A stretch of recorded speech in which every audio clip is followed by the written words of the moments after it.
Welcome to the Megacast. I'm Tyler Kieft in the studios of our flagship stations, 89.3 Lakes FM and Civic Center TV on Comcast Channel 15 and AT&T Channel 99, where you can also find us in the Birmingham-Bloomfield area, on Birmingham Area Municipal Access, and on City Cable 15 of Southfield.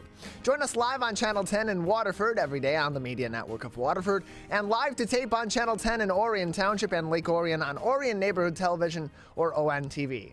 You can also find us on the radio in the Birmingham, Bloomfield, and Troy areas on the Biff Radio Network 88.1 FM. The Biff is a service of the Bloomfield Hills School District. Find us online on our Facebook pages at Civic Center TV 15 and at Lakes FM, on our website at civiccentertv.com, and on My Michigan TV or MyMy at mymytv.com, where you can also learn more about downloading their free MyMyTV apps for your smartphones and smart TVs.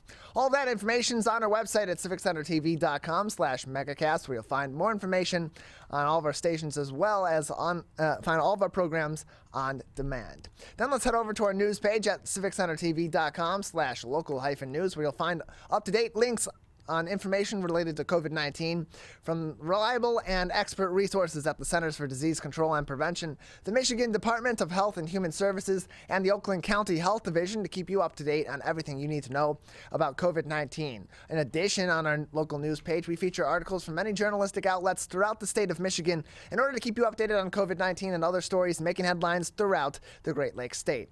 Our top story today is from Jennifer Chambers at the Detroit News. Oxford School District is pursuing a shooting recovery plan with the aid of a U of M center. Oxford Community Schools is tapping the expertise of a national program run through the University of Michigan to create a long-term school security and emotional wellness plan after the November 30th, 2021 shooting at the school at its namesake high school. The National Center for School Safety, based out of U of M's School of Public Health, is among a roster of experts Oxford is engaging as it focuses on helping Oxford high school students and staff deal with the fallout when an accused teen gunman killed 4 and injured 7 last fall at their school. The recovery plan is still scheduled to be unveiled by the school board in August. National Center for School Safety officials said their efforts will work to address trauma from the shooting and other types of violence at the school and in the community, which are more common than mass shootings at schools and also result in harm to the well-being of students, teachers, parents, and the school communities. The services are free to the Michigan School District and other schools and organizations the National Center serves.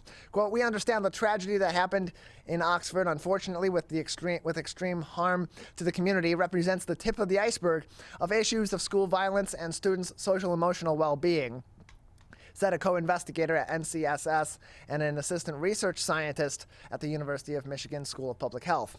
As Oxford Community Schools prepares for the return of students this fall, it is working this summer with multiple organizations to develop a 3-year recovery plan for school safety and security, social emotional learning, staff retention and wellness, as well as community outreach. The district's delay in announcing a third-party investigation into the shooting embroiled school leaders in controversy, but several parents of high school students who have accused school officials of failing to create new policies and procedures to make their children feel safe are welcoming the help with a school recovery plan. Lori Bourgeau, a Oxford parent who discovered NCSS through her own research after the shooting, said she trusts the U of M Center for spending 90 minutes with its staffers in a February meeting that was arranged by the Oakland County Prosecutor's Office. Bourgeau, whose son was in the school on November 30th and had trouble returning to the high school this spring for classes, wants the district to focus on threat assessment with NCSS and tracking trends with student behavior and incidents and sharing information across staff. Quote, "The NCSS comes in and they finally really research the school and figure out what needs the attention the most in the next 3 years," Bourgeau said, continuing on, quote, "I have a lot of faith in the NCSS. I don't have as much in our district," and closed quote. Here's what the center does. The National Center for School Safety promotes school safety and violence prevention through expert-led training and technical assistance. The team includes a national professionals in criminal justice, education, social work, and public health who have expertise in school safety research and in practices of school safety as well. It offers an online database of training resources, workshops, free online courses, and interactive online modules and webinars, as well as an online platform for school and other school-related organizations. It has 800 grantees across K-12 schools and other organizations. The U of M Center expert that was quoted quoted earlier on in the article, said it takes continuous effort and conversations to provide support to students and staff who've undergone trauma from a single incident or multiple incidences of violence in their own community. Quote, trauma is long-lasting. It's not a month or a year later. It's years and years after for a community to come back to healing. We need to continually offer support and make efforts to rebuild sense of trust and safety. This continuous effort is needed from all of us, not just the community in the Oxford schools. We need multiple strategies, individual, family, school, and policy level to help curb these incidents. The center is funded for 3 years at $6 million by the Bureau of Justice Assistance at the U.S. Department of Justice. It works with the Michigan State Police, the Kalkaska County Sheriff's Department, Cadillac Area Public Schools, Northfield Public Schools, and Wayne Westland Community School District as well. Quote, our effort is to build school safety for prevention efforts including after the event. It can include improving the school climate. We want to improve evidence-based programs. We have trauma-informed student resilience trainings as well, says an expert from the U of M Center. The team has 11 focus areas that include school safety assessments, campus and building security, anonymous reporting systems, behavioral threat assessment and management teams, social media monitoring, and more. The team also helps schools by reviewing existing supports, plans and policies, and making evidence-based suggestions for a comprehensive school safety plan that can fill some of these gaps. The center's partners include the Sandy Hook Promise Foundation, the University of Virginia, Michigan State University, the National Council of Behavioral Health, Association of School Superintendents, and National Association of Elementary School Principals. The NCSS team reaches out to a district and its school community after a traumatic event to offer support, expert consultation, and share resources. Sometimes districts request help. Both happened in this case with Oxford schools. The organization currently works with 17 organizations, including school districts, city governments, nonprofits, and local police departments doing violence prevention work in K-12 schools in Michigan. The plan will be, as the experts at this organization say, quote, fluid and flexible, end closed quote. The district's first meeting with the NCSS team happened on June 14th via Zoom, and weekly meetings are planned this summer through July. The Oxford School District's Representative Lemond had said, quote, it's not going to be a perfect plan. It will be fluid and flexible based on the needs of the students and the community, Lemond said, continuing on. It focuses on our students and staff, our families, and closed quote. The district is also working with the Resilience Center, Common Ground, Oakland County Health Network, Easter Seals, and others in order to formulate its plan. A recovery plan is set to be presented August 9th of this year to the Oxford School Board based on advice from the NCSS and other organizations, and then the school community in a town hall before school begins, school officials said. Oakland County Prosecutor Karen McDonald's office arranged for parents Bourgeau and Schlesinger to meet NCSS at her offices earlier this year after she learned about the organization and its mission. Prosecutor McDonald said soon after the shooting, she heard about parents voicing concerns about school safety and wanting to prevent another incident. So she began learning about organizations dedicated to helping schools after a mass shooting. Quote, none of these groups were talking to each other, McDonald said, continuing on, quote, I started researching on my own and lo and behold, there is a National Council for Safety right in our backyard, end close quote.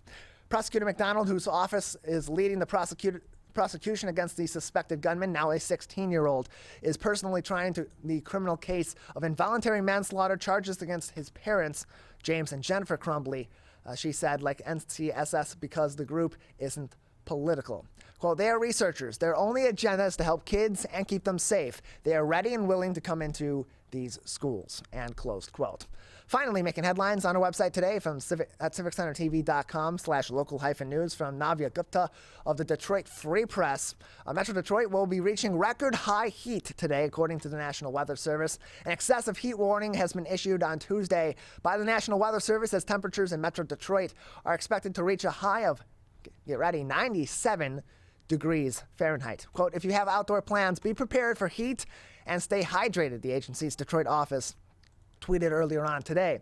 The Weather Service has released a hazardous weather outlook for southeast Michigan through Tuesday due to the high temperatures. Temperatures are expected to be in the mid to upper 90s, with the temperature reaching the upper 90s between noon and 8 p.m. today, according to the Weather Service. Temperatures are then forecast to fall into the 70s overnight before rising into the low 90s once again on Wednesday. The record high temperature on June 21st was set back in 1933 at 96 degrees for the Detroit area. This week's temperatures are higher than normally seen in Metro Detroit this time of year. Highs are generally around 81 degrees to 82 degrees at this time of the year. Cooling centers are available at multiple city locations throughout the Detroit area. For more information on how to stay safe in the heat, there is a weather.gov link that is linked in this article from our friends at the Detroit Free Press that's listed on our website, civiccentertv.com/local-news.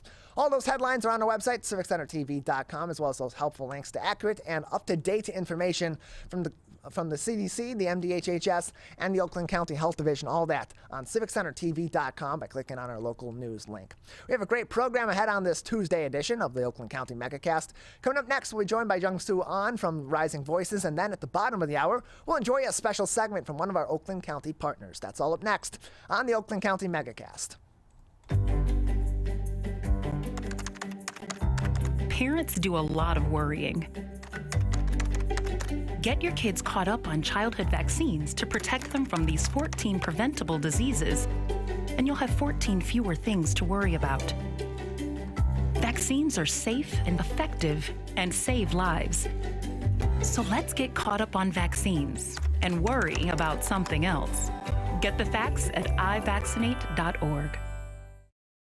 We may come from different organizations, but we work together to protect the Huron River for everyone. Most of the pollution that goes into our rivers is carried by rainwater that flows off of roads, parking lots, and rooftops. The leaves and bark of a single tree can retain a surprising amount of rainwater. Depending on its size and species, it could be 100 gallons or more. It is estimated that an urban forest can reduce annual runoff by up to 7%. Here's one thing that we know can help keep our water clean. Plant a tree. Plant a tree. Plant a tree. There's one water, and it's ours to protect.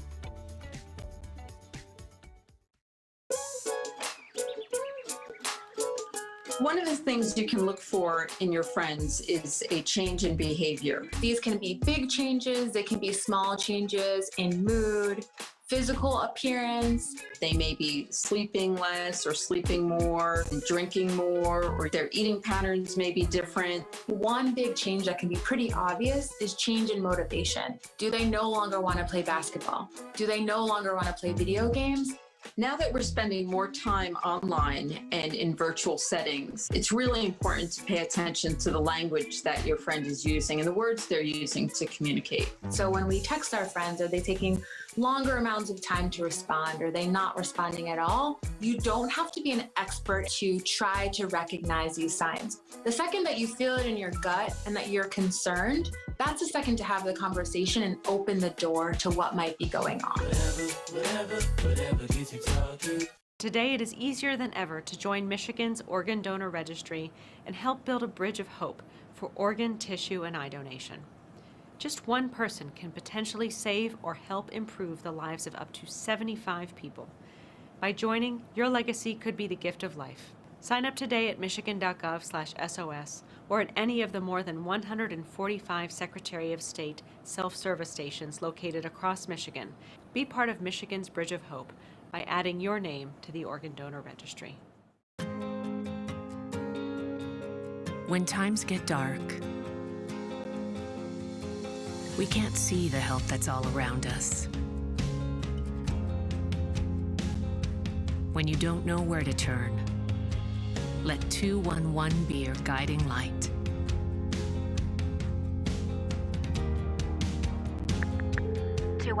How can I help you?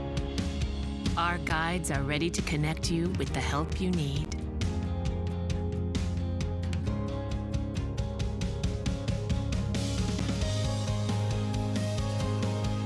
For help with food, healthcare, mental health, and other resources. Call 211 or visit 211.org. 211. Get connected, get help. If you are struggling to afford internet service for your household, there's a new government program that may be able to help. It's called the Affordable Connectivity Program, and it provides up to a $30 monthly discount to qualifying households. Find more information about the program, including if you qualify and how to enroll at fcc.gov/ACP or call toll-free at 877-384-2575. That's 877-384-2575. The Greater West Bloomfield Cable Communications Commission has more information. Visit gwbcable.org. Whether you're the city, The county. or the Huron River Watershed Council. We work together to protect water resources for everyone. Most of the pollution entering our rivers is carried by rainwater that runs off roads, parking lots, and rooftops. a rain garden helps catch stormwater runoff. Rain gardens and their plants help dirty runoff soak into the ground. You can do your part to help keep our water clean. Learn about rain gardens and native plants. So consider a rain garden in your home landscaping. Catch the runoff with a rain garden. There's one water, and it's ours to protect. I couldn't breathe at all. There was lots of talk about putting me on a ventilator. I thought I was gonna die. I was 39 weeks pregnant and had a scheduled C-section. During that time, I got COVID and was hospitalized for a month. I had a blood clot in my lungs. It caused me to go into right-sided heart failure. I was really scared. I kept texting my husband and my mom, telling them how scared I was, and I was worried that he was gonna grow up without a mom. And then I was worried if, when I did get home, that he wouldn't know who I was.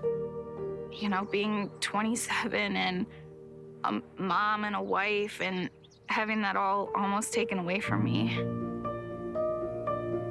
It's scary, and if a vaccine can prevent that from happening, why not? Get your vaccine. I don't want this to happen to anybody else. A message from the staff of Michigan's Crime Victim Compensation Program. Anyone can be a victim of crime and suffer lasting trauma, physically, emotionally, and financially. But you are not alone. If you're struggling financially due to a crime, we're here for you.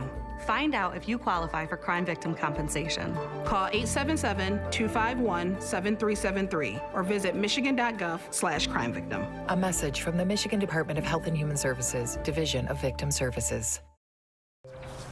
You see certain things get reincarnated in your children. My daughter is very much inspired by my wife's artistic pursuits. So my daughter started making necklaces. She makes what we call affirmation fashion. I tell her every day that your black is beautiful. Your black is beautiful. Your black is beautiful. And if there's anything better than being beautiful, it's being smart. And if there's anything better than being smart, it's being kind. And reaffirming that every day is our method of making sure her chin never drops.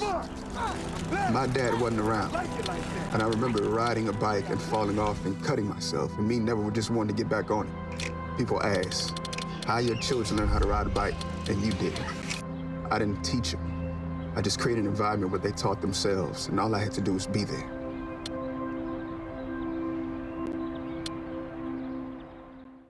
Whether you're the city, the county, or the Huron River Watershed Council. As partners working together to protect our water resources, we agree. Pet waste is the source of harmful bacteria in the Huron River. When it's left on the ground, it can wash into the storm drains. These lead directly to our streams. No filters, no treatment. Here's one thing we know that can help keep our water clean. Pick up pet waste and trash it. Pick up pet waste and trash it. So pick up pet waste and trash it. There's one water, and it's ours to protect. Who is struggling right now? I am. My son is. Many are struggling with anxiety, depression, and substance use. Before it becomes a crisis, reach out to MyCal, the Michigan Crisis and Access Line for free confidential support 24/7. Available in the Upper Peninsula and Oakland County. Just call or text 1-844-44-MyCal. or chat online at michigan.gov/mycal. A message from the Michigan Department of Health and Human Services. Motorcyclists are hard to see. To keep everyone safer, it's important to always look for them and know where most crashes occur. 84% of motorcycle and vehicle crashes happen on streets, not highways. And most crashes with motorcyclists occur when vehicle drivers are turning left. So before turning, especially to the left, make sure you look for motorcyclists. Then look again. It could save a life.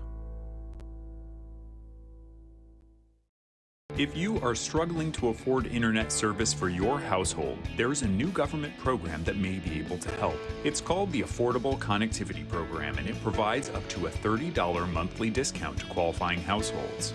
Find more information about the program, including if you qualify and how to enroll at fcc.gov/ACP or call toll-free at 877-384-2575. That's 877-384-2575. The Greater West Bloomfield Cable Communications Commission has more information. Visit gwbcable.org.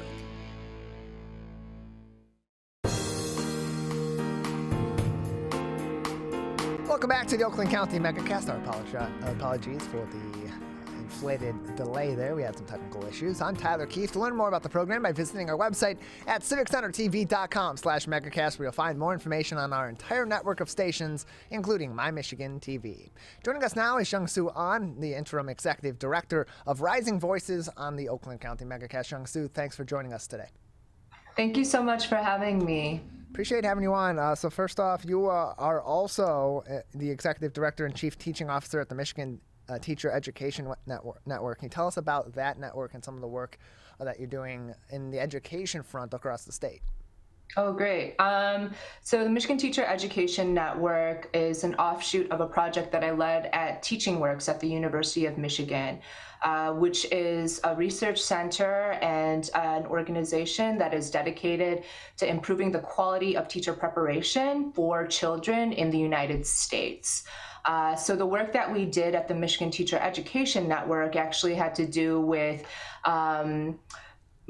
first setting like a professional standard for entry into the profession, because in the teaching profession, there currently is no such thing as there is in, say, like doctor or nursing, or in medicine or nursing. So, you know, when you think about a medical student who graduates from their program, what they need to actually show competence in prior to entering the profession is a professional set of practices or skills or whatever that might be, right?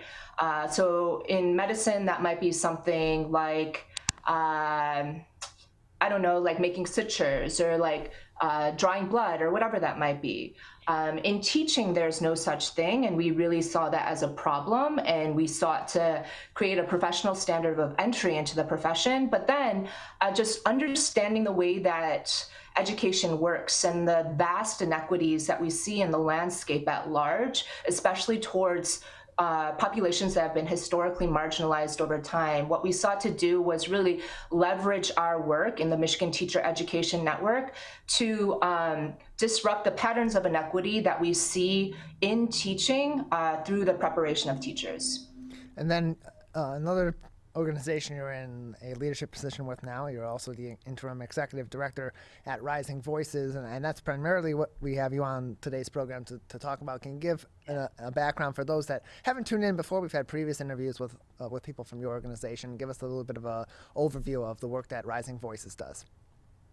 Yeah, so just, it's so funny, like I haven't been asked to talk about Michigan Teacher Education Network in a little while, so I was a little bit caught off guard, but that's Michigan Teacher Education Network, and right now I'm gonna, switch hats right now, and Rising Voices is a really cool organization. There's no other organization like this in the state of Michigan, and it is an organization that is dedicated to building power for Asian Americans in the state of Michigan, specifically women and families. And the reason why we're focused on women and families is because we know that women are the gatekeepers to their communities, and we know the power that exists within women. Also, if we actually look at the landscape at large and the world at large, and just see how like so much of it is male dominated, but in the pockets where we do see just matriarchies and where we do see that there's leadership with a great amount of women, we see a lot more success, and we really believe that women and families are worth the investment, and that's what we seek to do through Rising Voices. And then what are some of those specific ways that you do organize and lift up those voices in the community, particularly of those women and those girls, to provide that sort of bolstering of their ability to go out in the community, not ability, but their effectiveness of going out in the community and taking on a leadership role, not just in the Asian American Pacific Islander community locally and beyond, but in the general community as well? Yeah, so we have multiple strategies to power. So one is really like the one-on-one deep organizing that we would see in the community. So our organizers are out in the communities conducting meetings with people who really have leadership potential but might not be able to realize it yet, and really empowering them and taking them up a leadership ladder so that they can see themselves not only as agents of political change, but as people who could assume leadership roles one day, either in public office or maybe within the infrastructure. They might really see themselves as one who could, be chief executive officer or something like that, or program director, whatever that might be, these positions that they otherwise would not be able to see in themselves. So we really put a lot of investment into our people within our deep organizing that we do. Another big part of our strategy is actually political electoral work, where we are very much engaged in the elections statewide, top to bottom ballot.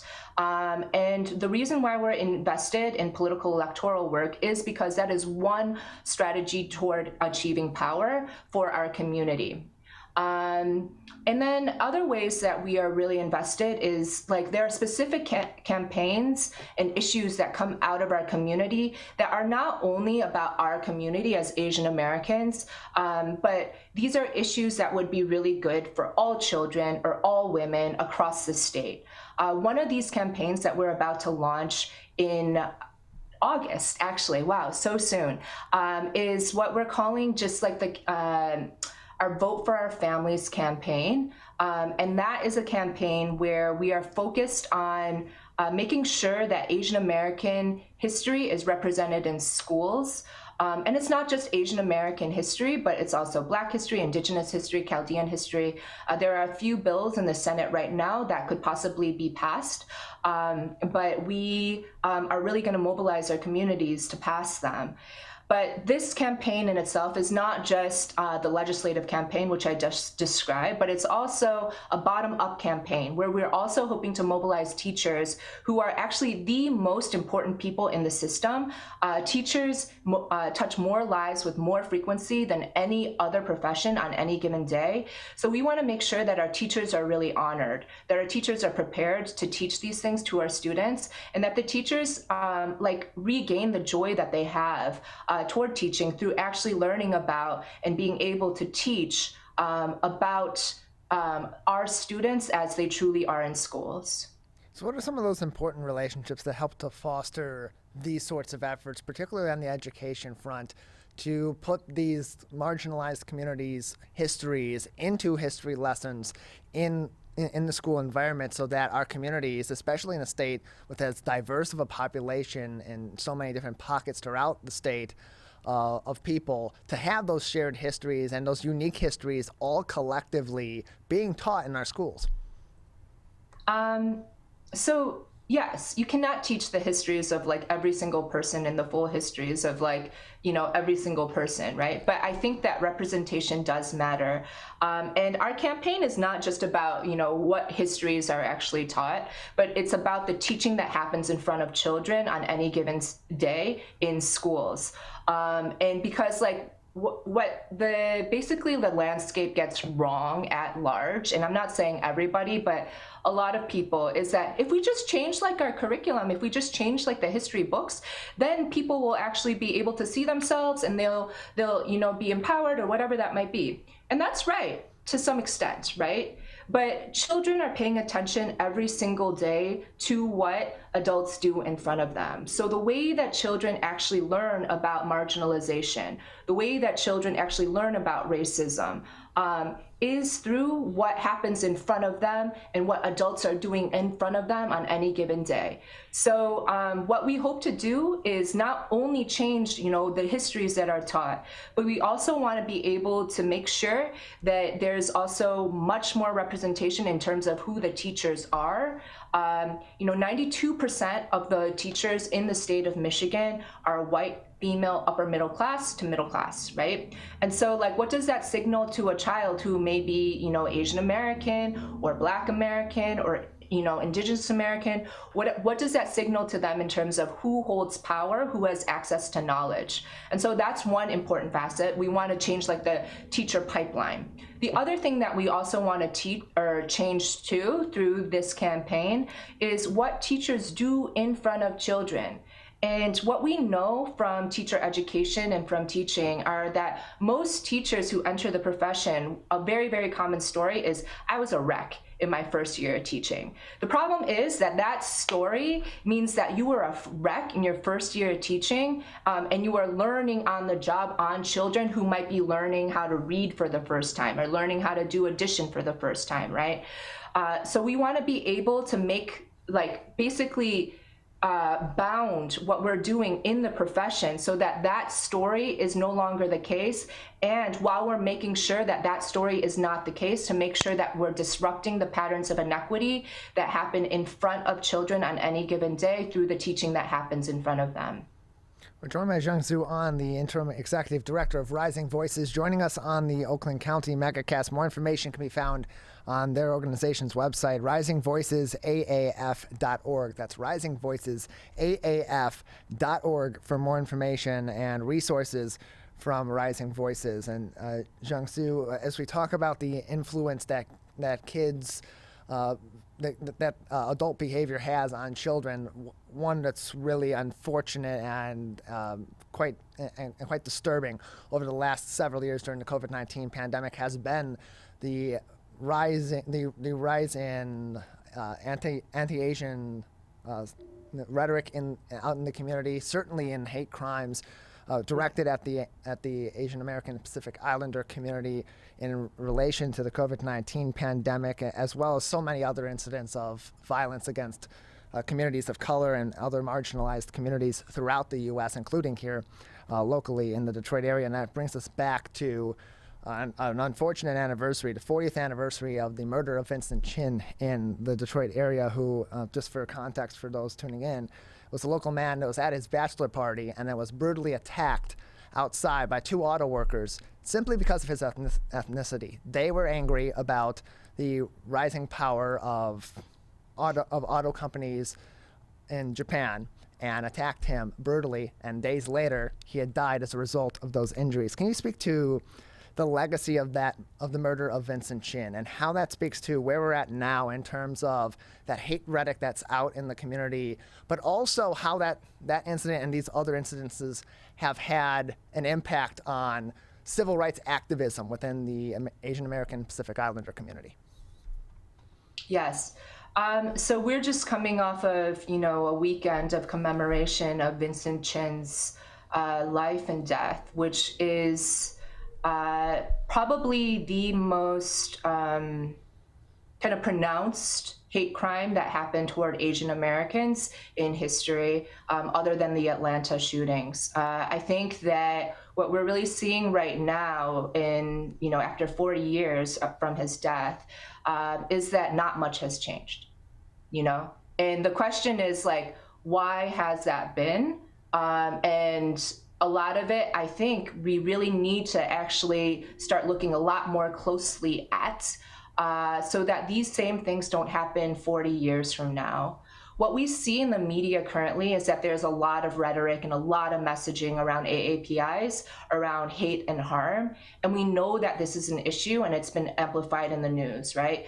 But we don't see as much about AAPI news and histories about just the everyday and what we do on the daily and kind of the power that we all have. So when it comes to actually being able to advocate for our communities, what we also see from the time of Vincent Chin until now is that our populations, the Asian American populations, have not been talked to over time. politically, right? Or civically, whatever that might be, but we have largely been ignored from the rhetoric around racial relations, pigeonholed either with like white people or Black people. But we are our own people, and that's why we actually need to build power as a community. Especially in the state of Michigan, we are very much set up along a Black-white binary in terms of racial relations. That makes it very hard to build power with others and to advocate for others and to build power for ourselves. The thing that we really combat as a group is the model minority concept. And the model minority concept is something that says that, you know, basically Asian Americans are the model minority. We are, you know, white proximate, you know, we're the best of the minorities. This is, first of all, a concept that was not placed on us by us. It was placed on us by those in power. And it is one concept that, though, you know, there are some people who might say that we benefit from it. What it very much does is it conceals the actual realities of what is happening to Asian Americans on the ground. And it's extremely problematic because it's of its collusion with anti-Blackness racism in ways that fail to account for structural racism and harm coalitional politics, as well as for its erasure of anti-Asian racism and social problems impacting Asian American communities. You know, Atlanta happened last year, right? And people were just like, whoa, this is happening, or whatever. I can't believe that this is happening to Asian Americans. Like, there was anti-Asian hate. And that's something that, you know, in our communities, we've known for quite some time, but it is only just right now being spotlighted. And we need to make sure that these efforts continue. So again, that Vincent Chin or events like Atlanta don't happen again 40 years from now. And that speaks to what you said earlier, and the angle of leadership being so important, and the electoral influence of these marginalized populations, whether it be the Asian American Pacific Islander community or other marginalized populations, putting them in leadership positions, or at least or at the very least, those that are in leadership positions, intently listening to these communities and heeding their advice and doing what they can and what they should be doing to promote, as you had said in your previous answer just now, all the good things that are happening through these communities and because of these communities, to promote all the good that they're doing and the change that they're promoting in our communities. What more can our leaders be doing, or what should they be doing to benefit or to advocate alongside organizations like yours and others in your community? I think, like, first and foremost, we have a set of values at Rising Voices that we really hold our leaders accountable to. You can find them on our website, and I don't know them actually off the top of my head. I've only been at Rising Voices for 6 months, but they very much represent like who we want to be as Asian Americans in the state of Michigan and beyond. What we really seek from our leaders is actually that we are acknowledged as our own population, that we are acknowledged as people who are agentic and who have power, and that we are not pigeonholed into a model minority. I think that the other things that we're hoping that our leaders really hope to uplift within our communities is not just like looking at us as the fastest growing, population in the United States, according to the census data, and therefore, having the ability to actually flip elections, not just looking at it in a transactional way, right? But actually being able to go into our communities, see what's going on there, seeing the joy, seeing the love within our communities, seeing us for who we truly are, other than like who they thought that we were, right? And then being able to uplift those values of joy and love within what they do for, whatever they're doing, and then also for our communities themselves. Jungsoo, there's so many different ways now for people in all communities, and especially in marginalized communities, to have their voices heard, to make their voices heard if they're not being heard. And so for you and your organization with Rising Voices, what do you say to those in your community that about the power that they can make themselves to have their voices be heard, to be active in their community. Speak to that and how important it is to have that grassroots activism that ultimately inspires activism on a wider scale in and outside of your community. Yeah, I think that's a really, really great question. I think that what we really see in the world right now is that there's so much harm and hate and heaviness. And, you know, if we actually don't feel empowered and find the love within ourselves, find the love within our communities, and leverage that to fight the harm, the heaviness, and the hate, then we will continue to be completely sort of crushed by all that we see in the world. So when we think about power at Rising Voices, it's not like gaining dominance. That's not what we're trying to do here. We're not trying to like replace another race, or we're not trying to do any of that. Any of these other rhetorics or like narratives that are out there about what marginalized communities are trying to do right now. That's not what we're trying to do. I want to very, very clearly underscore that. What we're trying to do by building power is say, like, you also have the ability to be and to do, to be seen, to be heard for exactly who you are and who you could possibly be in this world. The problem is that because of the way that our systems and structures have been set up, that many of us are not seen and heard for who we are in this world. For example, I know that there are many people who feel like through schools, they were never seen for their full potential. So therefore, you know, when it came time to actually go to college or whatever that might be, they never were seen as somebody who could go to college. So they didn't go to college, right? And that is entirely dependent on like where you are, what the structures are, what the systems are within certain communities. And that's what we mean by like, let's empower our people to push back on those systems and structures that have not been so good to us over time. So what we're trying to do is really make sure that people see kind of the power within them, the love within them, to see that like love is actually feeling empowerment too. And then to be able to not only find that within them, but also to like spread that to others so that we can build in like goodness together. And that's what we do at Rising Voices.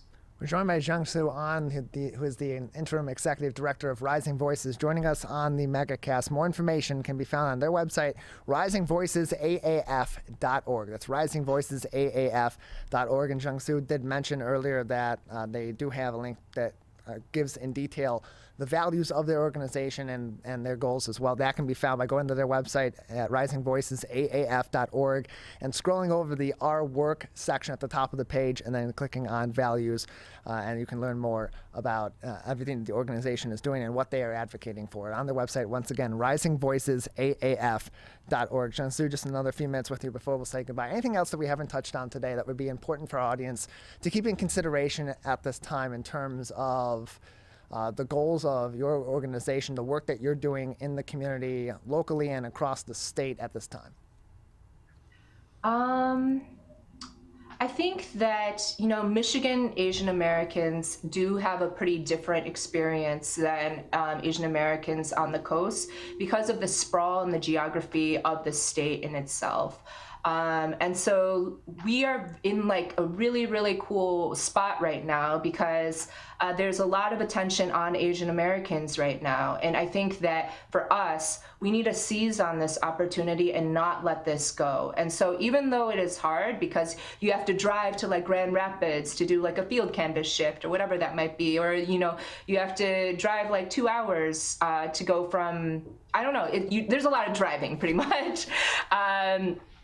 We like need to actually keep at it because when we're thinking about our children and when we're thinking about the futures and when we think about like what we went through, just like growing up in Michigan, and when we think about what our parents went through growing up in Michigan, either as immigrants or whatever generation your parents might be, we need to make sure that like those things, those hard things that we went through, like we don't really want our kids to go through those things. So if we don't really want our kids to go through those things, we need to make sure that we're building power for ourselves within us and within our communities as well. Jungsoo, thank you very much for joining us today. Thank you. Appreciate it. More information on Rising Voices can be found on their website, risingvoicesaaf.org. Learn more about the work that they're doing, their values, read their annual report, and, of course, ways that you can get involved with Rising Voices as well. risingvoicesaaf.org is the website. We're going to take a break on the Megacast. When we come back, we will kick off the Michigan Megacast by reviewing one of our favorite more recent interviews where we spoke to an organization that's helping to replant and replenish and also bolster the community of our trees throughout communities all across the state of Michigan. That's coming up next on the Michigan Megacast. It's the Great Lakes water, and so what people do ends up in our waterways. Flushable wipes are just evil. They should be thrown away. They're impossible to destroy, and they can cause significant problems. One of the main things when you're cooking is to not dump fats, oils, and greases down your drains. They stick to the sides of pipes. They stick to everything they come in contact with. Don't put it down the sink. There's one water, and it's ours to protect.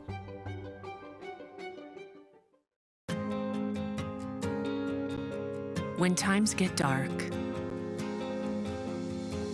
we can't see the help that's all around us.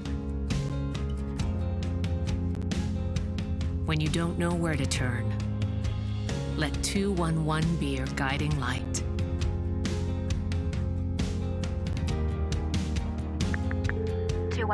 How can I help you? Our guides are ready to connect you with the help you need.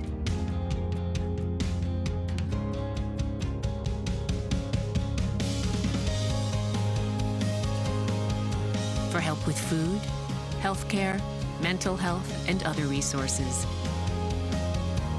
Call 211 or visit 211.org. 211. Get connected, get help. We may come from different organizations, but we work together to protect the Huron River for everyone. Neighborhood storm drains carry water directly to local creeks and streams.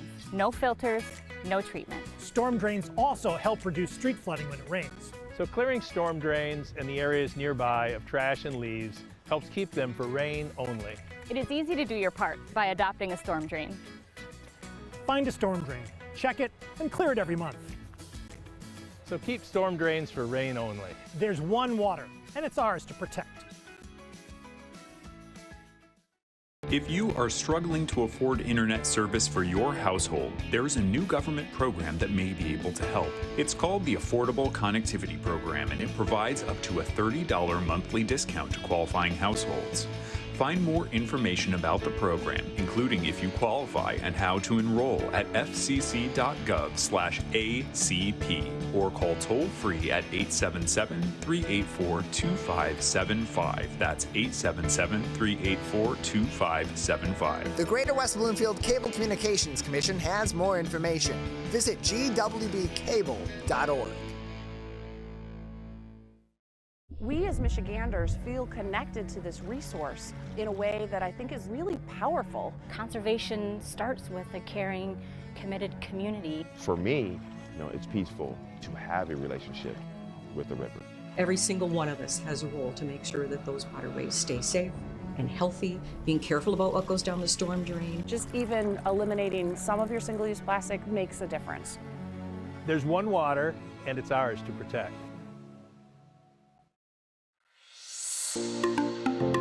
Did you know that nearly 3.31 million Americans don't get their annual checkup?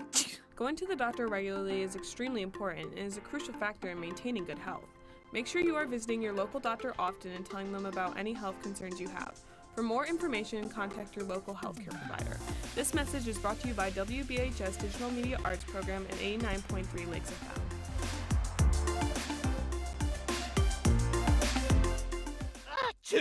If you are struggling to afford internet service for your household, there is a new government program that may be able to help. It's called the Affordable Connectivity Program, and it provides up to a $30 monthly discount to qualifying households. Find more information about the program, including if you qualify and how to enroll at fcc.gov/ACP or call toll-free at 877-384-2575. That's 877-384-2575. The Greater West Bloomfield Cable Communications Commission has more information. Visit gwbcable.org. People are getting out to walk and bike in higher numbers. More vulnerable road users and higher speed traffic can be a dangerous combination. Crash severity has increased, so if you're driving, be sure to slow down and look for people. There's no need to speed. If you're biking, ride with traffic. If you're walking, avoid stepping into the road if possible. If you have to walk in the street, walk facing traffic. Learn more at walkbikedrivesafe.org.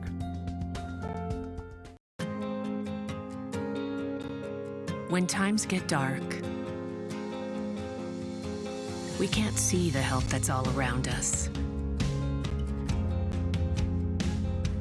When you don't know where to turn, let 211 be your guiding light.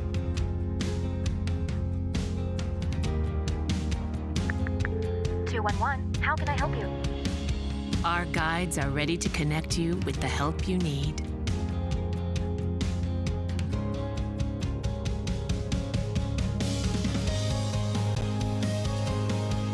For help with food, healthcare, mental health, and other resources. Call 211 or visit 211.org. 211. Get connected, get help.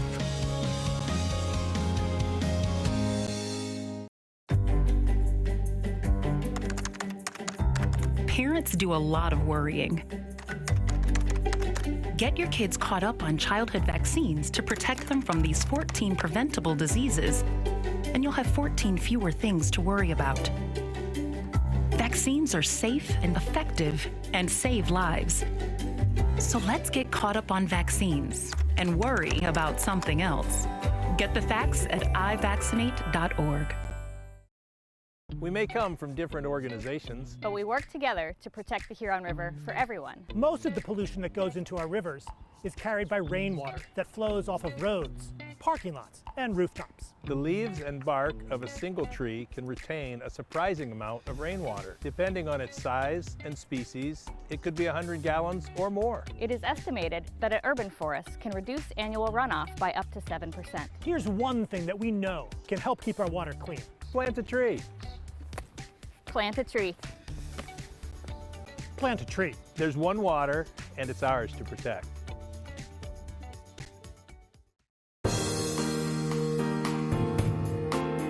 Welcome to the Michigan Megacast. I'm Tyler Kieft. Learn more about the program by visiting our website at civiccentertv.com/megacast. You'll find information on our entire network of stations, including My Michigan TV. Previously, we were joined by one of Michigan's finest volunteer nonprofits focused on tree planting and ecological education. Melinda Jones from Relief Michigan joined us on a recent edition of the Megacast.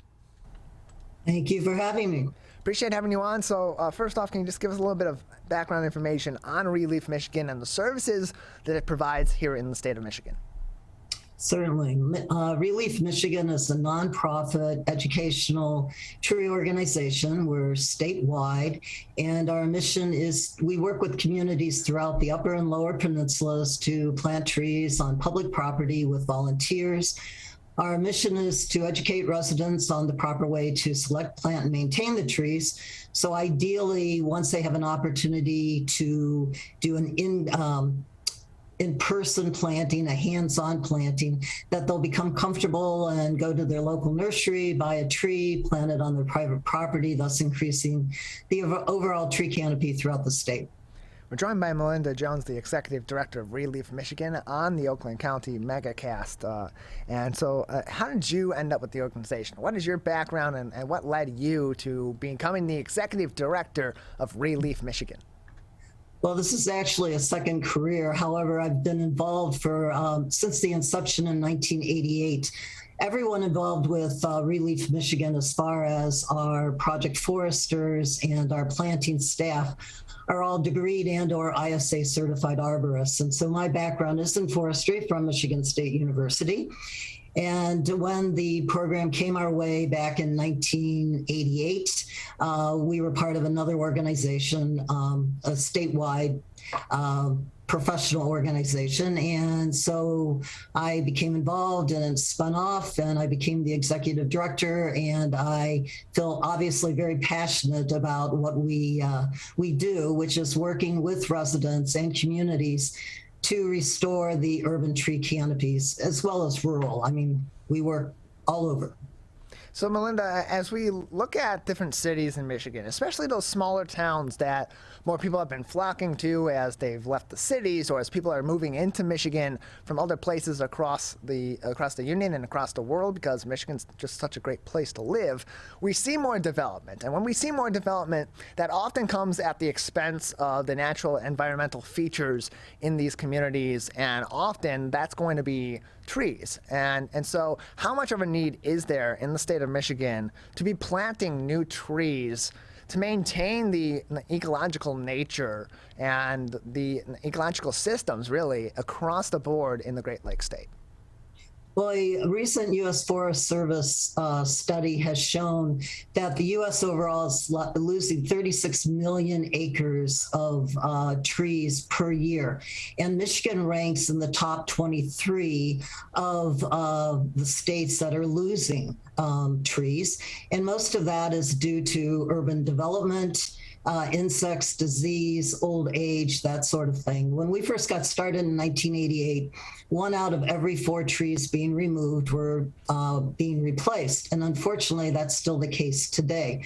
We are not keeping up with the tree removal rate. And in the U.S. overall, it's worth $96 million of infrastructure and environmental benefits that are lost. And so often we have different ecological advocacy groups or environmentalist groups that are going to these different places that are seeing these developments come through, going to planning commission meetings, meeting directly with developers, meeting directly with businesses to implore them not to cut down trees, in particular those well-aged trees, because trees take a long time to grow. And so if you're replacing these trees, you have to understand too that this is not going to be a quick process to get the benefit of those trees, especially those that are larger trees making bigger impacts on the ecology of the local area. It's not going to take a quick succession to get back the service of that particular tree. And so as Michigan is, as you said, replacing 1 out of every 4 trees it's taking down and is ranked so low in terms of tree replacement across the union, what can the state be doing? What can we be doing to bridge that gap? Because you would think on one hand, okay, well, why don't we just play catch up for every tree we cut down? Let's change that from 1 in 4 to 4 in 4, and eventually we'll be right back there. We'll have the equal number of trees, no harm, no foul, right? But that's not quite the case. No, it's not. What you want to do, obviously, is you have to have the right tree for the right place for the right purpose. So sometimes where trees have been removed, they needed to be removed because they weren't surviving and they weren't adding everything. It is as important to maintain the trees as it is to plant new ones. Trees are indeed problem solvers, and they give so much as far as an economic and environmental and a health perspective. When I first got started many years ago, there was not the analytical data to support all of this tree planting. Today there is. Like, for example, asthma is up 50%. And it's been shown that children who live in areas with trees have a greatly reduced level of asthma. It reduces stress, stormwater. Communities that are planting trees are having less of an impact or need to build additional infrastructure. Trees are the only part of an infrastructure that does not depreciate. It only appreciates. So it's critical that it be done, but it be done wisely. And one of the things that we do is we offer a turnkey operation where we work with the community. We actually go out, we involve the community, we take a look at the location, we make sure that the trees that are going to be planted are the correct ones for that area. We arrange for the purchase and delivery. we help the community get the volunteers, and then we actually have a planting day where we do an in-depth planting demonstration, and then the trees get planted. But more important, 12 months later, in addition to a 3-year maintenance agreement being signed, 12 months later, we actually go back and walk with that community official tree by tree by tree to determine the viability and what needs to be done to improve it. Plus, you talked about communities. There are a lot of tools available today, such as a tree equity index, which allows you to also make sure that where the trees are being planted really not only are where they need to be planted, but that it is more equitable from a demographic perspective with the community. A lot of the communities that we work with have low urban tree canopies, down around 10 to 15%, where the preferred average across the state of Michigan is about 43%. We're joined by Melinda Jones, the Executive Director of Relief Michigan, joining us on the Oakland County Megacast.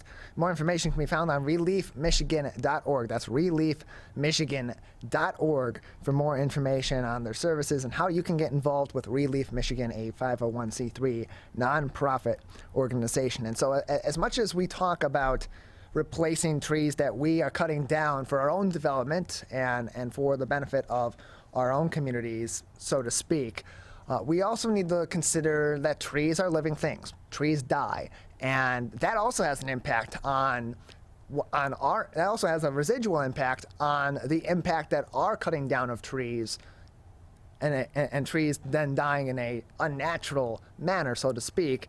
That also plays a factor. So as you're going through these communities and you're educating these communities and their individuals about replacement of trees that we cut down, of the importance of maintaining that tree health, what can be done also, or how much more important is it then to have that education in these communities because of the compounding nature of both humans cutting down trees and killing trees and trees naturally dying? That could have a big impact together, correct?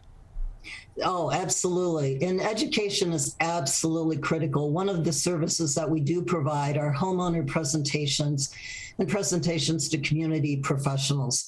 If you don't understand the value provided by a tree, then it doesn't make any difference to you if you cut it down or not. If you realize that by cutting down all the street trees on Main Street that you're significantly reducing the amount of money people are willing to pay for services or whether they'll even stop, you need to understand the benefits from an environmental, a health, aesthetic, and economic perspective. And then you have to understand exactly kind of how the tree works. And for example, with stormwater, a lot of people don't think of it, but if you look at a maple tree, in a way, it's an umbrella.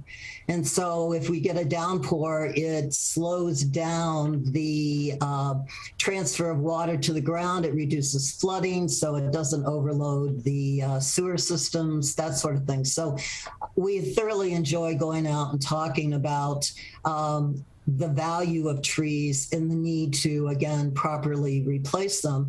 And over the years, we've worked with over 500 communities now, and we've got over 30,000 trees in the ground. And one thing that's a little bit different that I'd like to say is we plant 1.5 to 2 inch caliper trees, which tend to be 5 to 8 feet tall. So we're not in the seedling business. And there's a lot of room for that in the national forest, state forest, that sort of thing. But when you get to rural and urban communities, something a little bit bigger is better.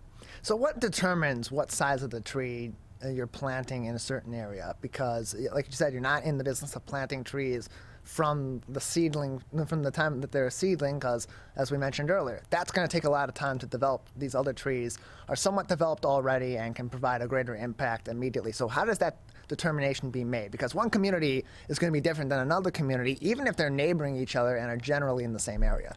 Right. Okay, well, a couple of things. First of all, if it's a street tree, the size of the tree is dependent on the amount of space between the sidewalk and the street, the lawn extension, okay? That makes a big difference there. Then, because we tend to plant with volunteers, we have found that trees that are about 2 inch caliper, which are, again, the 5 to 8 feet, which are in containers or small bald and burlap are the best way to go, because if you go much larger than that, it's hard for volunteers to roll the trees in the hole and to get them straight and at the right level, that sort of thing. So again, you really have to look at the location, work with the community, to look at what it is they're trying to accomplish, and then select the tree and the size accordingly. We're joined by Melinda Jones, the Executive Director of Relief Michigan, joining us on the Megacast. More information can be found on their website, reliefmichigan.org, and that is RELEAF, relief, like a tree leaf, michigan.org for more information, where you can find out more about their events, getting involved with the organization, find them on social media so you can follow them and learn more online, and of course, so much more information. reliefmichigan.org is the website where you can find the organization. So speaking of those events and those efforts, there are a lot of fun events that are being held by Relief Michigan in many different places throughout the state of Michigan to provide that education about trees and about the importance of trees in our community, but also do so in a way that's fun and engaging and gets the people interested in the impact that they have. Can you give us some examples of some of those events that you're holding coming up soon and how people can participate? Okay, well, one of the things that's ongoing right now is the Michigan Big Tree Hunt. It's a contest that lasts for 2 years, and it's an opportunity to get outside, looking up, and to participate in a contest where you can win a prize for the largest tree around. And so it will be ending on August the 9th. If you go to bigtreehunt.com, that's the best way for families to get involved. And we have a ceremony, we award prizes, certificates. It's a lot of fun. We've now completed our spring tree planting season, but we will start up again in September, and we go through the first weekend in November. We have almost 25 tree plantings coming up. So if you go to our Facebook page or our website, you can actually volunteer and participate in that way. We're always looking for volunteers, so we greatly appreciate that. Another event that is ongoing is the Michigan Tree Huggers Contest. Can you tell us about that, how people can participate? I would imagine it's not who can hug the most unique trees in the state of Michigan. Actually, that was a misprint. It's the Michigan Big Tree Hunt Contest. Oh, okay.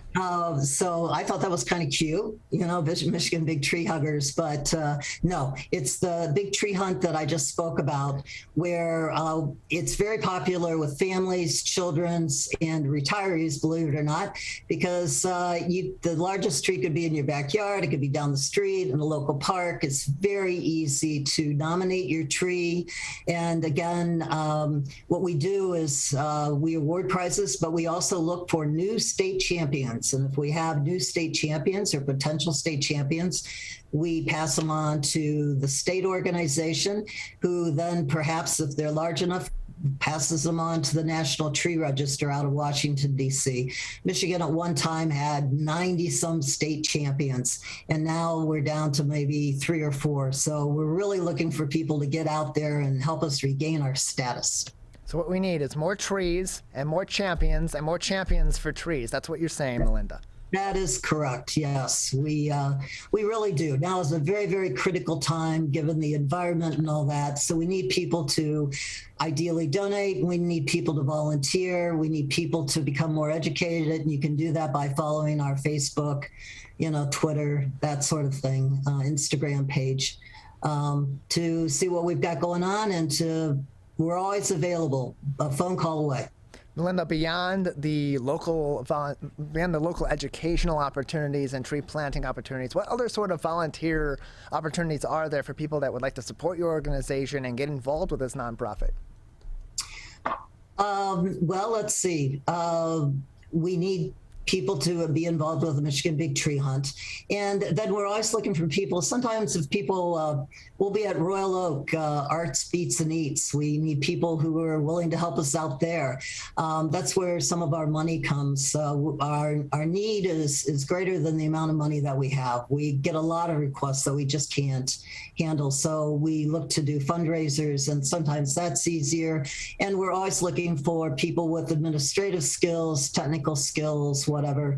If you go to our website, there's a form that people can volunteer. So volunteers are absolutely critical to our organization. We have a very, very small staff, and we've been very, very blessed over the years that we have so many green industry professionals that are willing to continue to work with us, as well as people in communities that are passionate about their communities and willing to come out and put foot to shovel and get those trees in the ground.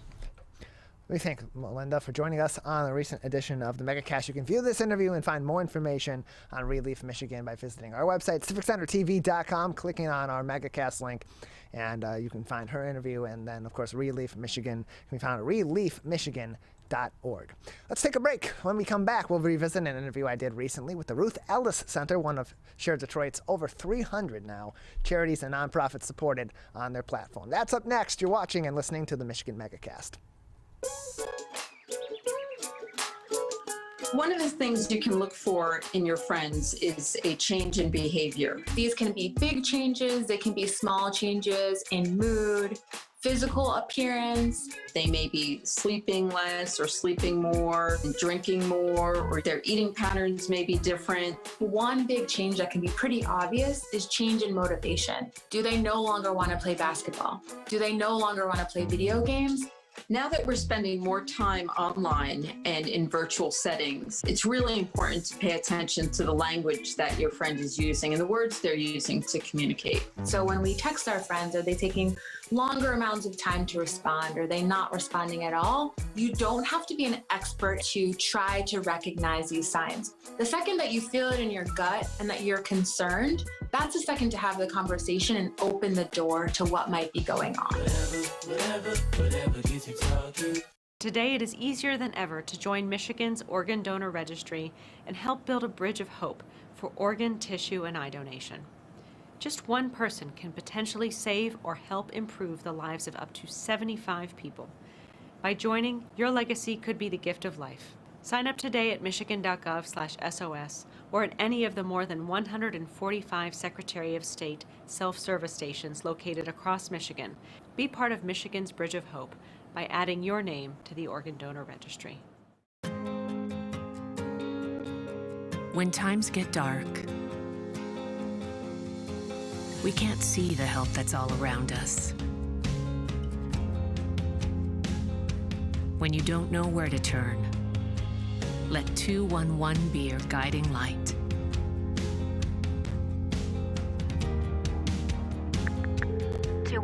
How can I help you? Our guides are ready to connect you with the help you need.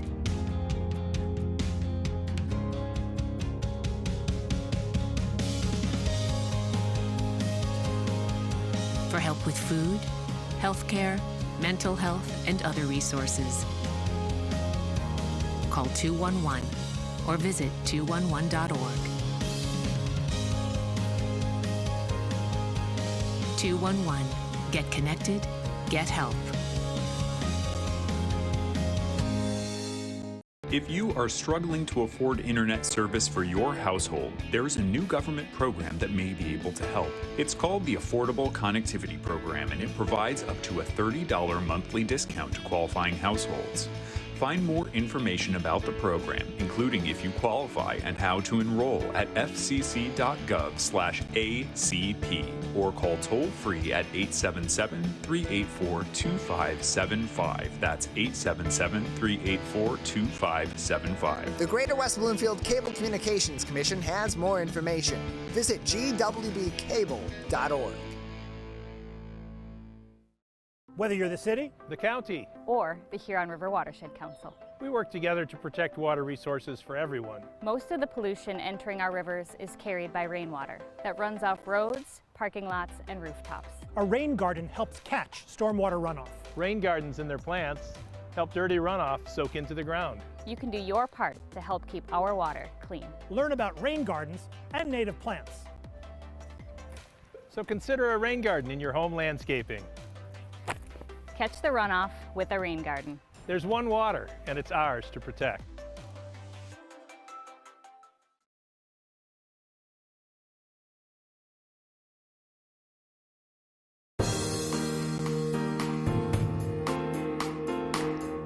Welcome back to the Michigan Megacast. I'm Tyler Kieft. Learn more about the program by visiting our website at civiccentertv.com and clicking on our Megacast link, where you'll learn more about all of our partnering stations, including our flagship for the Michigan Megacast, our My Michigan TV, which is at mymytv.com. mymytv.com is mymytv.com, where you can learn more about downloading their free smart TV and smartphone apps, so you can take My Michigan TV content home with you and always have a little bit of Michigan in your pocket with the free My Michigan TV smartphone app. Joining us now on the program, we previously had spoken to Nazarena Manaya from the Ruth Ellis Center, one of over 300 charities and nonprofits supported on the Share Detroit platform. And we previously spoke with Nazarena about the many services and the advocacy work that is being done at the Ruth Ellis Center in Detroit. Here's that interview.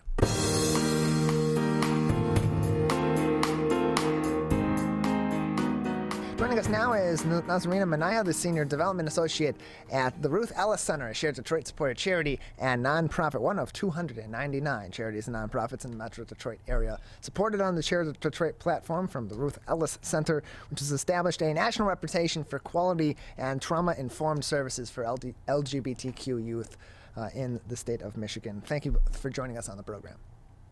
Thank you for having me, Tyler. Nice to meet you. Yeah, nice to meet you as well, and thank you for coming on. First of all, can you just tell us a little bit about the Ruth Ellis Center, the services that it provides to LGBTQ plus individuals, and a little bit of the history of the organization as well? Absolutely. So the organization started in 1999 after a 15-year-old was violently rejected by his family after coming out. Over a weekend, he was routed to some elders who got together and said, you know, we need a space that is hospitable, that is loving, that is caring for youth that might be enduring such an experience. And over that weekend, the Ruth Ellis Center came to be. Some 15 years later, we had the great honor of being able to open health and wellness services to provide for LGBTQ youth. And from then on, it's sort of been a moonshot. And so at the organization, we have an integrated healthcare model. And so your potential therapist is pretty much best friends with your potential physician. We provide a full gamut of primary care services. We also provide housing services. We also provide a low barrier access point called the drop-in. So if you need to do laundry really quick, if you need to check your email, if you need some new threads, if you want a quick meal, all those things you have access to in our drop-in center. If you're in need of access to IDs, obviously you're dealing with young people who have lost access to those types of things, given that they may not be home. And so if you need ID, birth certificates, we have wonderful care managers who can route you to those very necessary items. And yeah, it's just, you know, a really great place. I absolutely love working there. And there's just a lot to be done, right? And so we have the Ruth Ellis Claremont Center coming to you soon. It's permanent supportive housing. We've already started receiving referrals. It's going to be a 43-unit mixed development space. There are studios, there are one-bedroom apartments, all slated for LGBTQ youth and allies, as well as those who meet certain income restrictions at $16,500 will be able to live there. There's going to be laundry accessible there. There's going to be a health and wellness center there as well. And so we're growing. We're growing very quickly. And so we have a couple of locations, one at 95 Victor, that's our administrative building. That's also where the drop-in center and our housing department reside. 77 Victor, which is right across the street over in Highland Park. That's where health and wellness and behavioral health services are housed, as well as the Ruth Ellis Institute. If you find yourself either working for an entity or in a school and you would like for the staff or the students to get educated on what it means to be an ally and properly care for those in the community, that you would solicit that sort of assistance from the Ruth Ellis Institute, which is housed over at 77 Victor. We also have the Kofi House, and that is our Center for Lesbian and Queer Women and Girls. That is a specific department and a safe space just for those who identify as such, but all a part of the Ruth Ellis Center, and soon to be the Ruth Ellis Claremont Center, will be joining our campus. And we're just incredibly excited to be able to provide such an incredible resource to our community and specifically to our LGBTQ youth. And for those LGBTQ youth and allies that you mentioned and qualify for this housing at the Claremont Center or other housing provided by the Ruth Ellis Center, how can they go about applying for this housing or obtaining this housing? So the best thing to do, honestly, would just be you would start at emailing us. It's as simple as emailing us and letting us know your need. So that's at info@ruthelliscenter.org. That email will be routed to the appropriate department to help and support you. We're joined by Nazreen and María from the Ruth Ellis Center, joining us on the Michigan Megacast. More information, of course, on ruthelliscenter.org. That's ruthelliscenter.org, or by calling 313-252-1950, 313-252-1950 for more information on their services and to get involved. And so you mentioned so many of the programs that are available through the Ruth Ellis Center and how people can participate in them. Who is facilitating these programs, and is there capacity for people who are LGBTQ individuals or allies or anyone in the community that would like to help facilitate these programs and these services to volunteer with the Ruth Ellis Center? Oh, there's always opportunities to volunteer with the organization. Currently, just due to how iffy sort of COVID has made accessibility to the space, we've only allowed volunteer opportunities for the most part from our corporate partners, because typically they come in groups, and we have a lot of beautification projects that we're working on currently just because our campus is growing. In terms of who is facilitating these different programs, we just have an incredible staff, an incredible knowledgeable staff. In terms of like our health and wellness center, our main one at 77 is guided by the Henry Ford Health System, currently pediatrics. Once Ruth Ellis Center Claremont opens, that will be facilitated by adult medicine provided by Henry Ford Health. Our behavioral health department is headed by an incredible psychologist. We also have a PhD in psychology that works there. We also have a large swath of MSWs and LLPs that support our outpatient therapy programs. And we have other programs, including our family acceptance project that is working with families to keep them together when the state is involved with the youth and understands that the disruption in the family is due to the young person's sexual orientation, gender identity, and/or expression. Our housing department is also headed by a wonderful social worker and some incredibly knowledgeable individuals who have worked in the space for many, many, many, many years. And so we just have an incredible staff that is very fortunate, and much of the staff is also a part of the community. So it's really important to us as an organization for our young people to see people with whom they can very closely identify working in the positions and supporting them. And I can say for the organization, that is sort of very true to our hearts and very much about, what we're about. Even right now, our co-interim executive directors both identify as part of the community. And of that, we're very proud.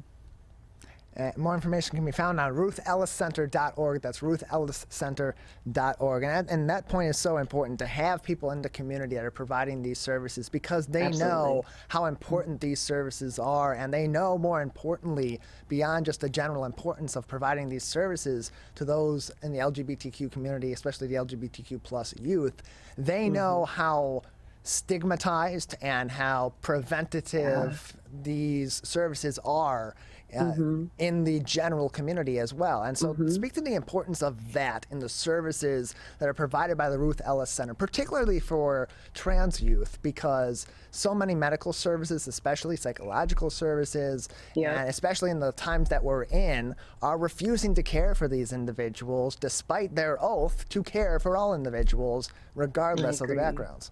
Yeah, no, you're absolutely right. So gender affirming care and trauma informed care is very much a foundation of the services that are provided by the center.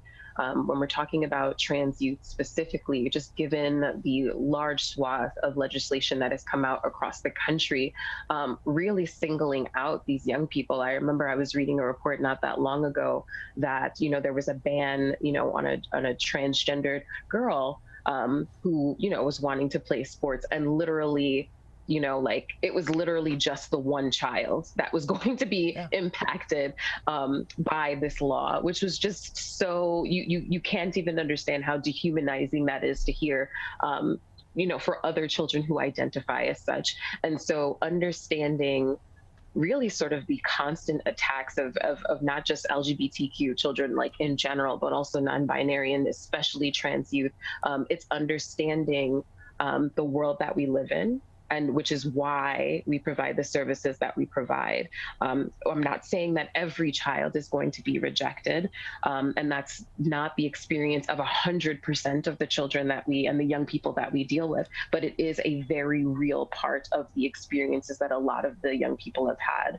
And so understanding that, it's incredibly important to us to provide services with the understanding that this might be a part of the fabric that makes this young person who they are.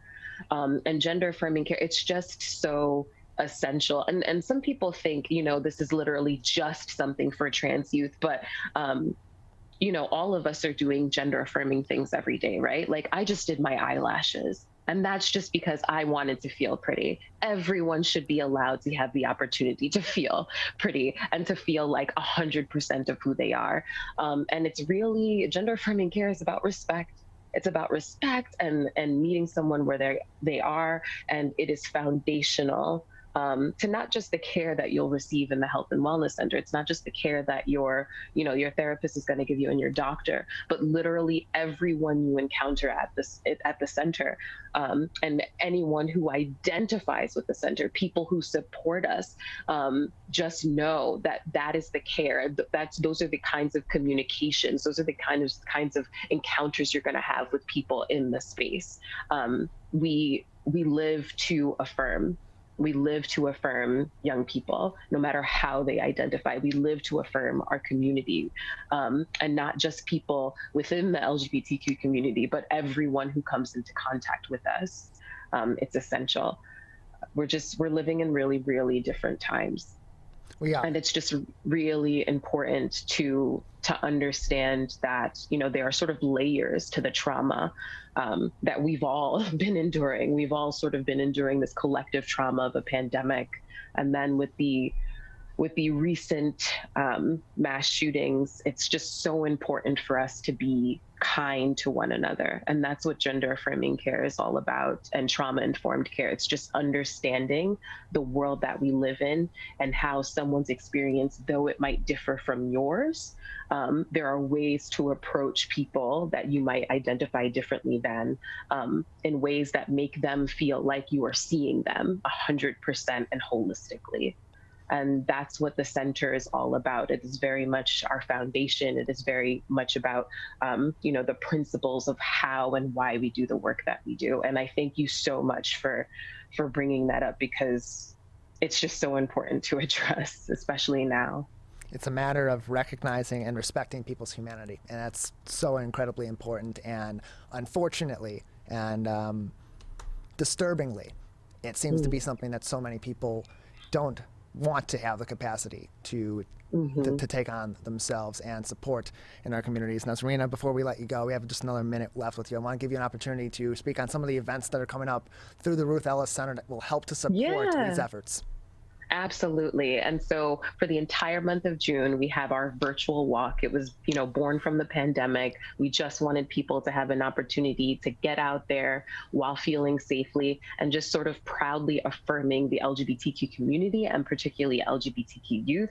You can come to our website, ruthelliscenter.org, and learn all about it. You can start a team, start fundraising, just get out there, get your pride flags out there, get your ally shirts on, get your pride shirts on and just have a good time. It's not just about walking either. Any space that you find you've got some time and you can loudly and proudly affirm our community and our young people, that is what the Ruth Ellis Legacy Walk is all about.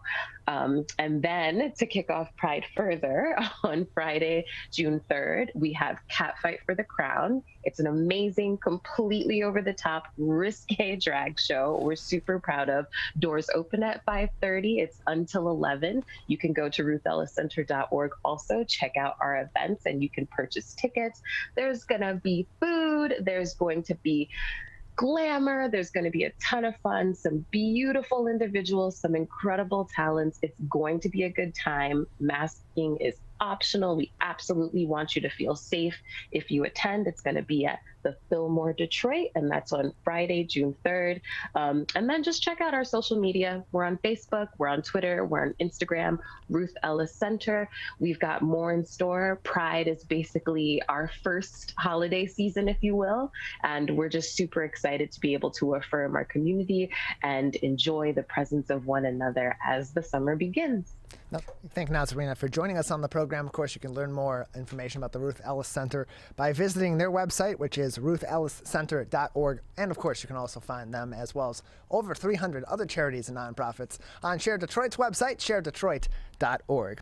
We're going to take a break on the Michigan Megacast. When we come back, we'll speak to another of the over 300 charities and nonprofits supported on the Share Detroit platform. That's coming up next. You're watching and listening to the Michigan Megacast. I couldn't breathe at all. There was lots of talk about putting me on a ventilator. I thought I was gonna die. I was 39 weeks pregnant and had a scheduled C-section. During that time, I got COVID and was hospitalized for a month. I had a blood clot in my lungs. It caused me to go into right-sided heart failure. I was really scared.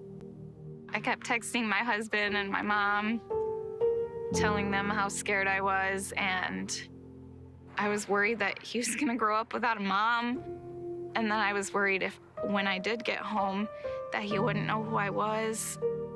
You know, being 27 and a mom and a wife and having that all almost taken away from me.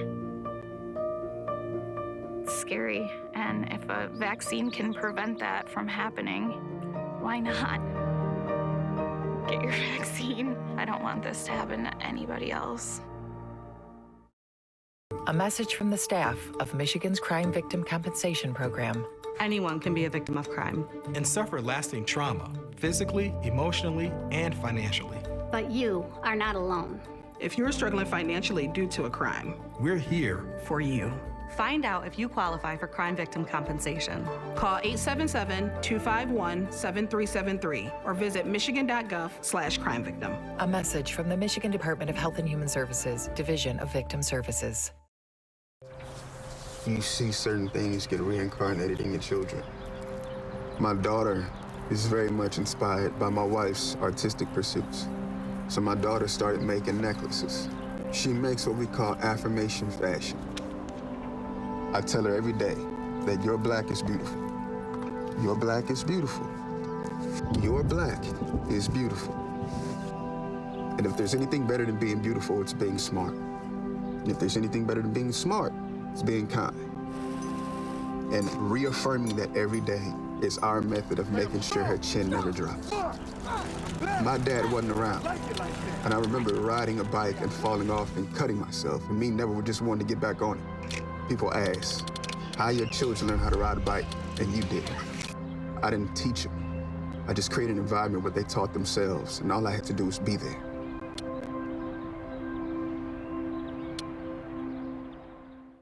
Whether you're the city, the county, or the Huron River Watershed Council. As partners working together to protect our water resources, we agree. Pet waste is the source of harmful bacteria in the Huron River. When it's left on the ground, it can wash into the storm drains. These lead directly to our streams. No filters, no treatment. Here's one thing we know that can help keep our water clean.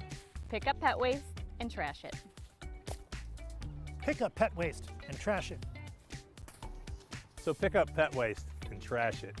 There's one water, and it's ours to protect.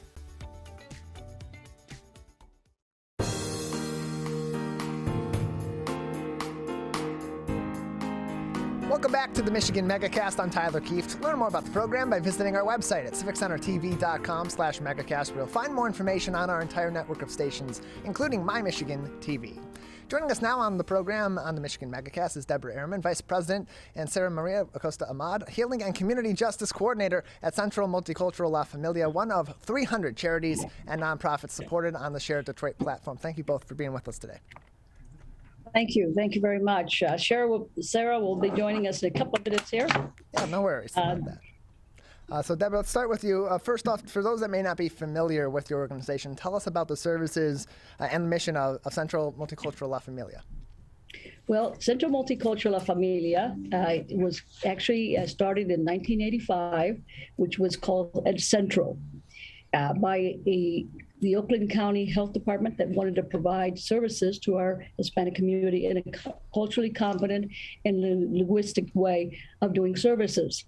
So we had been providing services since 1985, where Dr. Sonia Acosta was our supervisor and director of the program.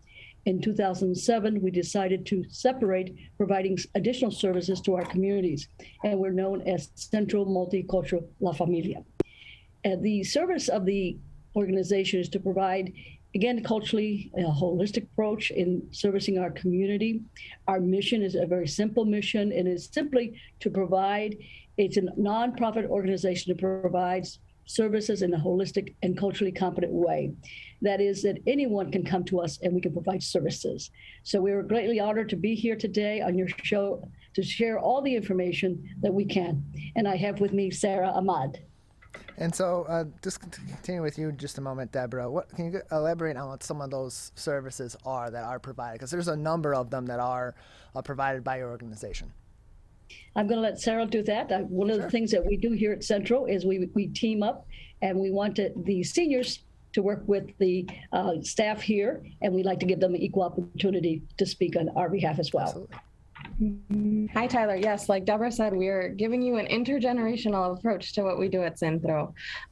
We do so many things. If I could sum it up, we almost act like a community center in that because of the nature of the services we provide, they're language accessible, they're culturally competent, they're trauma informed. Because of those things, we often see our clients in crisis, although we're not a crisis center. And so what we have tended to do is continue to expand our services to meet the needs of our clients who elsewhere and otherwise could not receive services because usually they experience barriers. So we cover everything from domestic and sexual violence prevention services to community support, Medicaid applications, food assistance, even health workshops, vaccination programs, and the list goes on and on. So we do tend to primarily serve the Latine or Latinx community here in the Metro Detroit area and throughout Michigan. But we really, like Debra said, we service and see everyone. Anyone is welcome. Today, Centro has grown to be 29 employees strong, with both the linguistic and the ability to speak multiple languages. We have Spanish, English, of course, we have French, and we have Portuguese. So anyone that can come to our services, and we will figure out a way to communicate with them. The interesting thing about language is it's also a bicultural thing that people find very interesting in working with families. So here at Centro, we are able to do both. So I will turn it over to Sarah. Well, I feel like I covered it all. I don't know if you have another question, Tyler. Yeah, let's talk about on your website and in the description of your organization's mission, it mentions providing culturally competent care and services, and you mentioned trauma-informed services as well, Sarah María. And so I just want to ask you to give us some insight on how important it is to factor in somebody's cultural background, someone's cultural existence, and of course, in the cases of mental health and other critical services too, the trauma that they've endured in providing those specialized services, because a one-size-fits-all approach often doesn't work. Yes, I completely agree. And I think you hit it spot on, Tyler. And this is something we've learned from our elders who served in the field as well, but it is everything. That cultural competency piece, the cultural well-being, upbringing, all of that is at the core of what we do because it's needed. Because otherwise our clients would be less likely to maybe leave abusive situations. They'd be less likely to seek alternatives to housing, other methods of health, even vaccinations. We've seen this a lot during COVID-19 and this pandemic where our families feel not included in mainstream education surrounding the pandemic, their well-being, and of course, domestic violence prevention. And so because we're able to provide our services in Spanish, because a lot of our staff look like them, we're bilingual, we're bicultural, we've experienced similar kind of marginalized experiences, we can relate to them in ways that you can't necessarily be taught how to do. And so I think that's kind of what makes us stand out.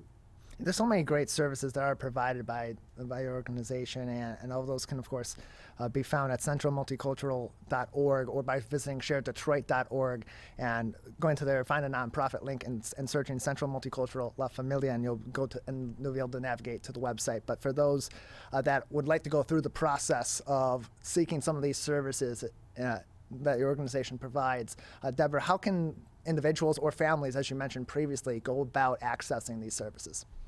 Well, they can actually call our number. We are listed as 248-858-7800 here at Central, and we do have a live receptionist who will answer the call.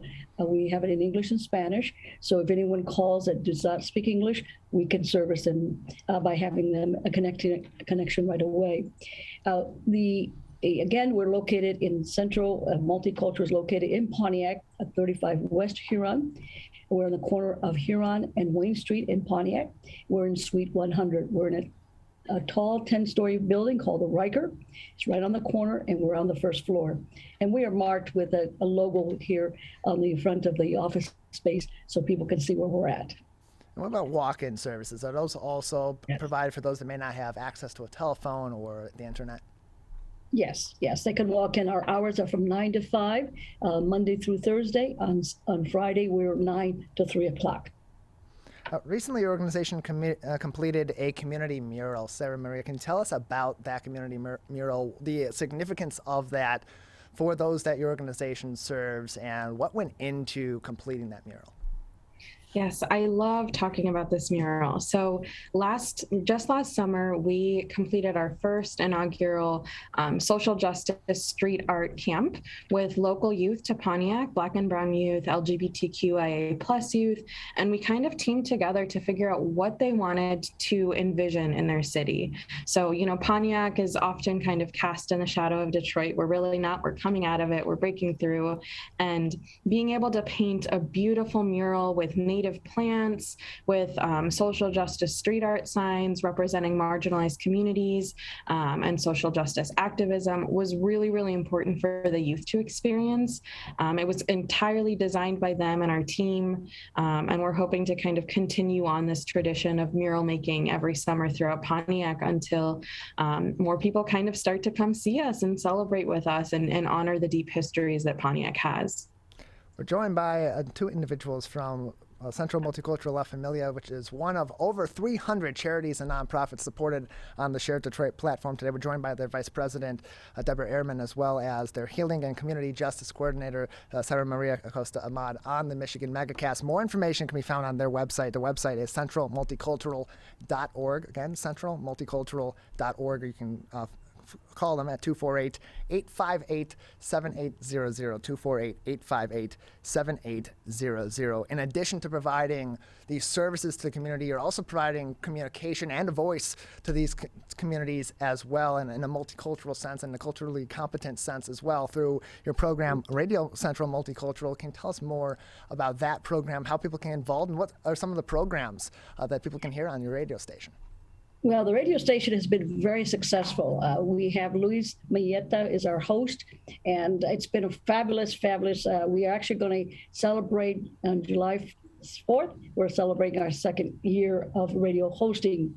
It's called Radio Central, and they can go on the website, and it's a radio streaming, and they can listen to the programs 24/7.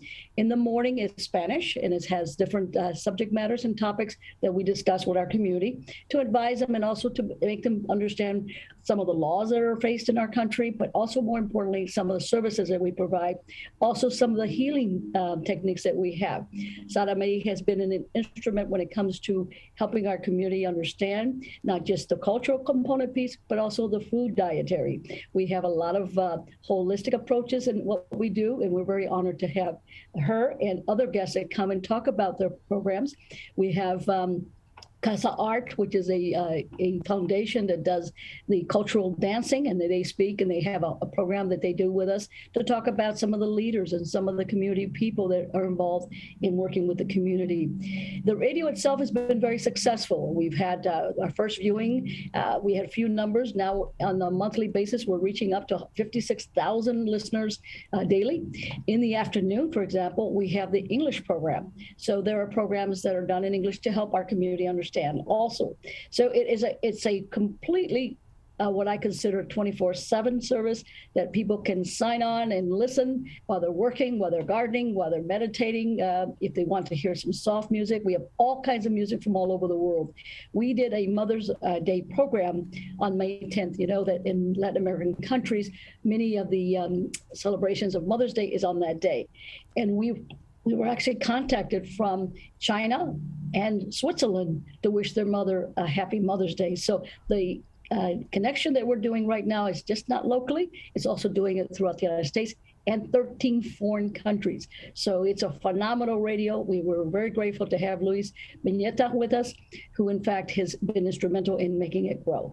Yeah, we've had Luis on the program here previously. We had him on in October of last year, and it's really just such a cool program, so interesting, and really necessary to have these voices in this community, in the Metro Detroit area, where there is such a mix of cultures that often are not getting their due voice in the broadcast community. And so it's great to have, and also to have all that access and information about those resources as well. Also, just want to give you an opportunity to speak on how the community in the local area, certainly in Pontiac and in Oakland County, can help your organization, but those around Michigan and around the world, that they'd like to help support some of these great services and programs provided by your organization.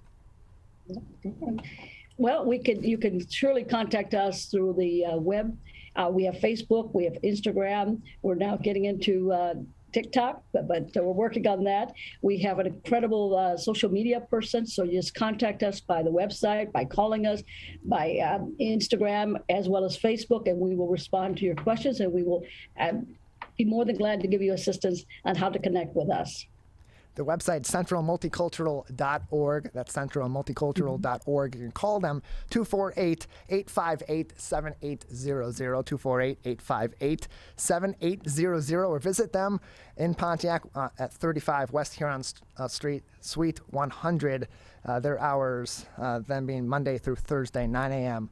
until 5 p.m. Just another couple minutes with the two of you today before we'll say goodbye. Any other information that we haven't touched on today, we haven't discussed about the services that are provided, the programs that Centro Multicultural La Familia provides to the local community, and anything else that would be important for our audience to know or consider about your organization? Well, we have the radio show, as I mentioned a little earlier. It's a very good program. It talks about health, mental health, and other services. We have a partnership with the Consulate of Mexico here in Detroit. It's called the Ventanilla of Health, or Ventanilla de Salud, and it is a health window that provides services to our Latin American countries, people that do come from other countries that speak Spanish. We were able to assist them. And we connect them with the proper services. We give them a little bit of education. We provide them the referral service that they may need. One of the things that we are truly an organization that serves our community. And for that reason, we are very grateful to the staff that we have. We have a tremendous staff level of education, cultural competency, as well as bicultural. So it gives us a great honor to serve our community. As we say here, we are family. In Spanish, somos familia. Debra, Sarah, María, thank you very much for joining us today. Thank you. Thank you. More information can be found on their website, centralmulticultural.org. That's centralmulticultural.org, or visit shareddetroit.org. Go to their Find a Nonprofit section where you can research Centro Multicultural La Familia, find their website, find all their contact information, their working hours, and other ways you can support the organization through volunteer efforts, through donation of items, through financial donations. There's so many different ways you can help organizations like Centro Multicultural La Familia and others all throughout the Metro Detroit area. Over 300 charities and nonprofits with their information available on shareddetroit.org. And Shared Detroit does all the vetting. They understand these organizations. They're working directly with these organizations. And so we're so glad to partner with them. In the nature of full disclosure, I have known Sarah María for a long time. I went to middle school and high school with her.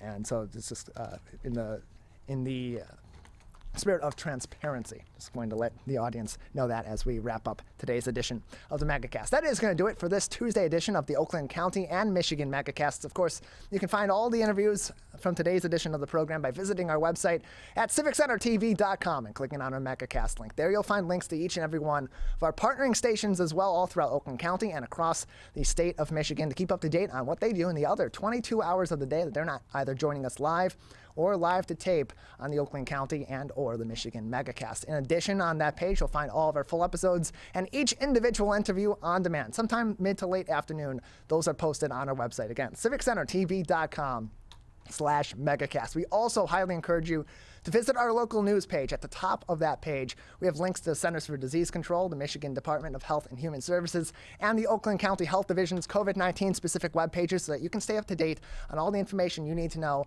on COVID-19 from reliable expert resources on the front lines battling the COVID-19 pandemic. So you don't have to scour through all the weeds of the internet and all the garbage information and misinformation and certainly the disinformation that's out there regarding everything happening on the COVID-19 front. civiccentertv.com/local-news. Right at the top of the page are those ever helpful links. We also have links to articles from journalistic outlets across the Great Lakes state so that you can stay up to date on everything you need to know outside of the COVID-19 pandemic and, of course, related to COVID-19 from a number of different publications and journalists around the state. And while you're visiting those articles by clicking on the link or clicking on the thumbnail, we highly encourage you, if you have the means to do so, to subscribe to these publications and support journalism on the local level all across the state of Michigan. Big thank you to all of our guests that joined us on today's edition of the program. Again, you can find their interviews on our website at civiccentertv.com/Megacast sometime mid to late afternoon each and every day. Also want to give a huge thank you to our crew that makes this program possible. It is a long 2-hour marathon each and every day, and it takes a lot more than 2 hours to put this whole thing together. Our technical director, Calvin Brown, is with me in the studio each and every day for the full 2-hour marathon. We're also joined virtually by Jared Clark, our Zoom producer at the office of My Michigan TV in Troy. Also want to give a big thank you to the king of television, our producer, Larry Nyland, who books every single one of our guests and help both them and us be prepared for informative conversations on a variety of topics every single day to keep you informed about all the great things happening across the state of Michigan. On our Michigan Megacast flagship station, My Michigan TV, Steve Lado Live is up next from noon until 1 p.m., followed by Larry and Ronnie Live from 1 until 2 p.m. In the meantime, we will return on Wednesday with another edition of the Oakland County and Michigan Megacasts.